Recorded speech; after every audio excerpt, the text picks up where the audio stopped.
লা ইলাহা মানে কি বলেন তো? আল্লাহ ছাড়া কোনো মাবুদ নাই।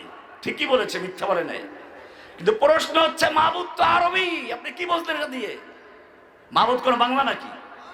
তাহলে কি বুঝছেন বলেন, এবার বলেন। আর অর্থ কি করবেন? মাবুদ মানে কি? ওনার ভুল ধরছি আমি, ওনার উত্তর ঠিকই দিয়েছেন,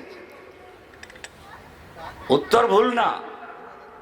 এখন বাংলা করতে গেলে বলবেন কি, মাবুদ মানে যার ইবাদত করা হয়। ইবাদত তো আর একটা আরবি। এবারে ইবাদত মানে কি তাফসীরে বাইজাবি বলছেন তো, কি আছে বলেন তো একজনে? ইবাদা, ইয়াকা নাবুদু, তাফসীর ওখানে লেখা আছে বাইজাবিতে। আরে বাইজাবিতে যে লেখা আছে গায়াতুত তাযাল্লুল, বিনয়ের সাথে কারো আনুগত্য করা।